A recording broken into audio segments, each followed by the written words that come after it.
Here is the non-spoiler review of the film Rekha Chitram, Telugu dubbed movie acted by Asif Ali and Swararajan and other actors. ఇంకా ఈ movie మలయాళంలో release అయ్యి block buster అయ్యి తెలుగులో dub చేసి 7th March Sony లివ్లో stream చేశారు. ఇంకా ఈ మూవీ చూడడం లేట్ అయింది, వేరే ఊళ్ళో ఉండడం వల్ల. ఎలాగో ఓటీటీ కదా అని ఈరోజు చూడడం జరిగింది. ఇంకా ఈ సినిమా చూసిన తర్వాత నాకు ఎలా అనిపించింది అనే విషయంలోకి వెళ్ళేలోపు Sabdham movie review, Agathiya movie review, Mazaka movie review, social season 2 web series review కూడా మా ఛానల్లో ఉన్నాయి. చెక్ చేయండి. మా కంటెంట్ నచ్చితేనే లైక్ చేయండి, షేర్ చేయండి, సబ్స్క్రైబ్ చేసి పక్కన ఉన్న గంట సింబల్ క్లిక్ చేసి మా ఛానల్ సపోర్ట్ చేయండి.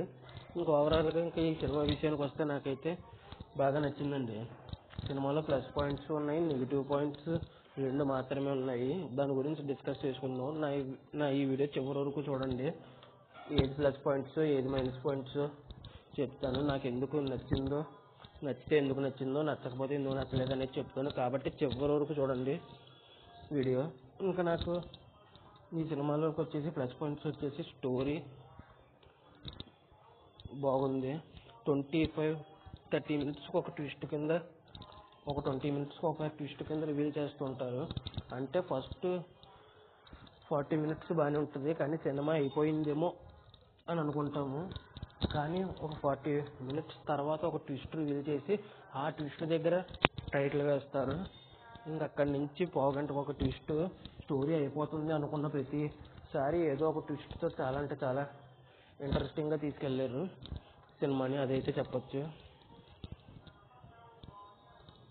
ఒక ఇంటర్వెల్ ట్విస్ట్ ఒకటి హైలైట్గా టైటిల్ పడే సీన్ దగ్గర ఒకటి హైలైట్గా నిలుస్తుంది. ఆ తర్వాత ఇంటర్వెల్ సీక్వెన్స్ కూడా చాలా హైలైట్గా ఉంటుంది ట్విస్ట్.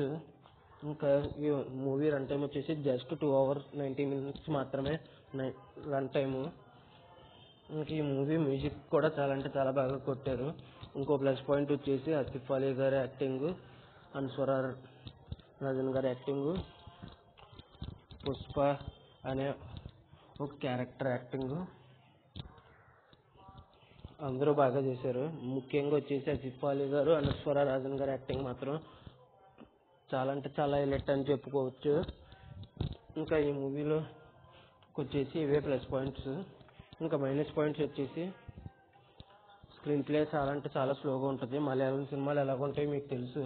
మలయాళం సినిమాలు చూసి అలవాటు ఉన్న వాళ్ళకి పెద్ద మైనస్ కింద అనిపించకపోవచ్చు. ఇంకా సెకండ్ మైనస్ వచ్చేసి ఈ మూవీ కొన్ని చోట్ల ప్రిడిక్టబుల్గానే ఉంటుంది.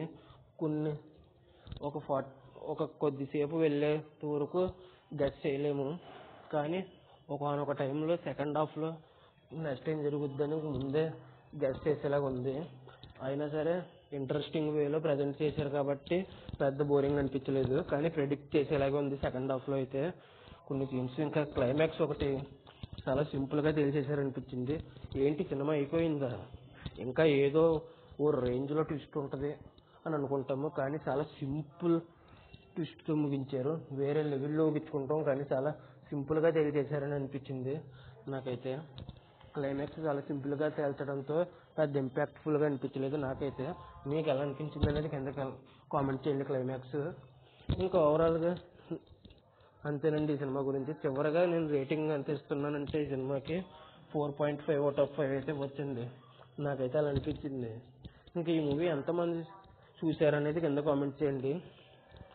చూసిన తర్వాత మలయాళంలో చూసారా, తెలుగులో చూసారా, చూసిన తర్వాత ఎలా అనిపించింది అనేది కూడా కింద కామెంట్ చేయండి.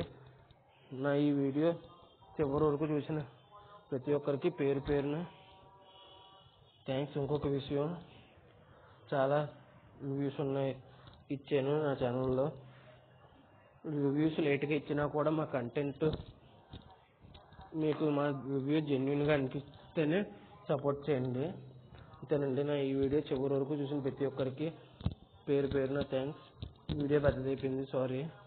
నా ఈ వీడియో చివరి వరకు చూసిన ప్రతి ఒక్కరికి థ్యాంక్స్ ఫర్ వాచింగ్. జై హింద్, సైనింగ్ ఆఫ్. Bye bye.